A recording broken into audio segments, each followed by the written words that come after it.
Welcome, distinguished Toastmaster Michael Hachigian, Thanks, nominated Sarah. candidate for the office of D207 Program Quality Director.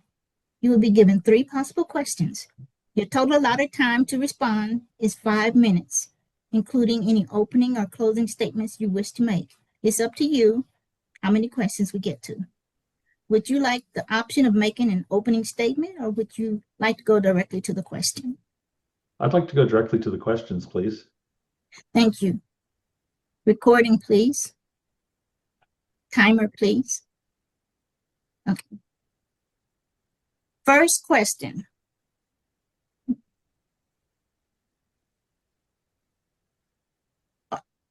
Many newly chartered clubs fold with the first year. What would you recommend as remedies to save these clubs?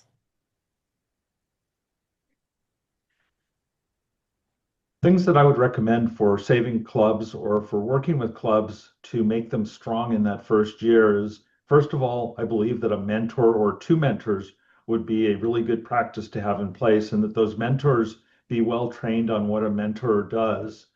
I know the first time that I did the mentoring position that I didn't know what a mentor looked like. And so strong training around mentoring, I think, would be something that would be really helpful to those clubs. The other thing is strong club officer training, making sure that all the club officers are trained inside that, because if all of them know their role and know how to work together, that will help make a strong club. So those are probably I believe, the 2 most important things. The other thing is establishing a culture.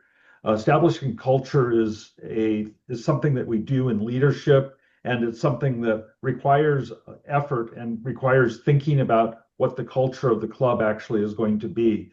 So I think that those 3 things together, training and mentoring, training the club officers, and thinking about and specifically laying down a culture, would be the things that would make strong pillars to be able to put a club together. Thank you. Dr. Gwendolyn. Michael, good evening.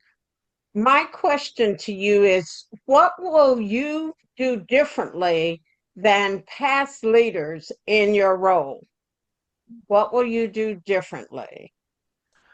Well, I think this is going to be a different year no matter what we do, because this is District 207, and District 207 is going to be a merge of taking what's best from District 7 and District 15 and putting the 2 of them together. So I think that that's the first thing that's going to be really different, is making sure that we're putting together, instead of having 2 districts, making sure that we have one unified district that we're trying to make sure everybody is getting the best of both worlds. So you don't want to say, oh, well, I reject that idea because that's not the way that we've done it in the past, but instead looking to see what the best ideas that come from both sides are. And I think that this is going to be really interesting to see, and really something that's going to be great for our district, because there are many things that we already have in common. I think people are in common, and clubs are in common, and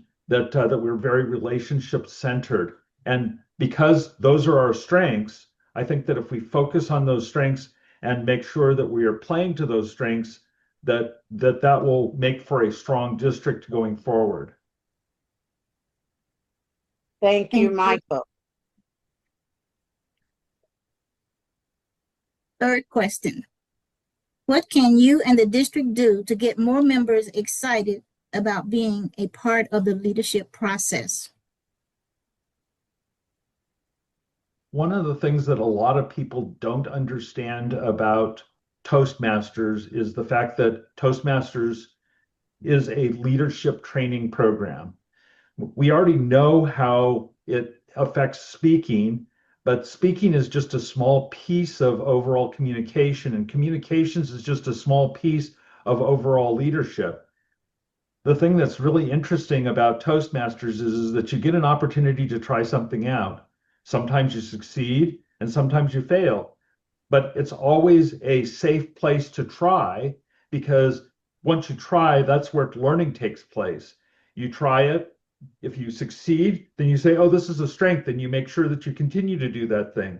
If you fail, that's okay, because this is a safe place to fail. And again, what we can do is, okay, let's learn from our failure and see what we can do to become even better. So, we're looking for success and we're looking for failure. And I think that that's where leadership and that gives us an opportunity in leadership. It's not too often you go into a leadership position and you say, oh, well, if I fail, I'm going to be fired and I'm never going to get any more opportunities. And that's not the case in Toastmasters. In Toastmasters, if there's a failure, you're going to get people that are going to come alongside of you that will hopefully help mentor you and make it so that you can learn from what it is that you failed in and hopefully be able to do it better, so that when you have other opportunities in leadership, you'll be able to say, oh, last time I did it this way and that didn't work. Let's do it this way now, and so that we can succeed. And so I think if we continue to look at this as a training and leadership program, that's what we need to do.